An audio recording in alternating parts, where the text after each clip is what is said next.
Hello, I am the movie maestro. Welcome to yet another of my film reviews.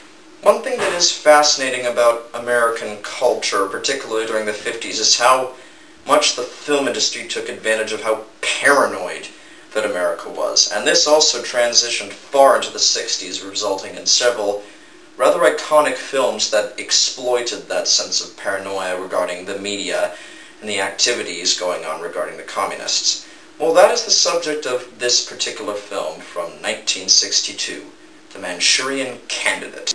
Based on the thriller novel by Richard Condon, The Manchurian Candidate both takes advantage of and even to a point satirizes the American paranoia regarding the Cold War, and this film does a really good job pulling that off, particularly from its two star performers, played by Lawrence Harvey and Frank Sinatra, in one of his most dramatic and effective roles. Lawrence Harvey plays Staff Sergeant Raymond Shaw, a rather lonely man who is looking for more in life and has been credited with saving an American platoon earlier in the war.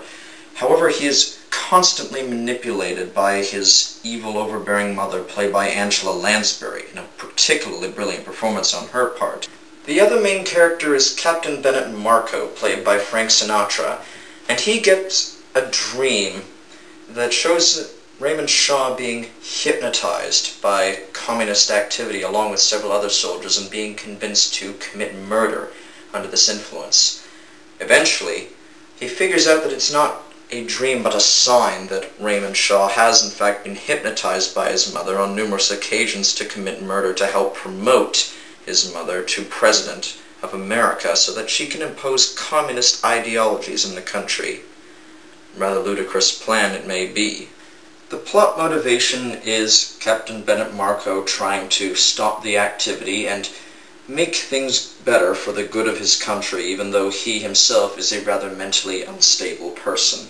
This film is fascinating in many aspects. Its political commentary feels very accurate for its time, and yet it exaggerates it so effectively in trying to make the whole situation seem ridiculous. The production design and the cinematography in particular are absolute masterwork in this film. Particularly the 180 shot during the dream sequence where it starts out like a convention of flowers but then turns into a communist gathering. And it's so fascinating considering how it's all done in one shot and how much work must have been put into that. Also, the editing is very quickly paced and works well in helping build up the suspense that is throughout the plot of this movie. All this adds to the incredible atmosphere that this film has. It's very suspenseful, the stakes are huge, and both of the two main characters are easy to root for, even though they both have serious mental problems that keep holding them back. And the way they come about in their own way is so satisfying and almost touching, especially on the part of Raymond Shaw's, who makes a great sacrifice at the end so he realizes the greater good. There were a couple things that did rub me the wrong way a little bit, however. One is the unfortunate problem that most films of this time period do, trying to cast obvious white people as some sort of minority, in this case an East Asian.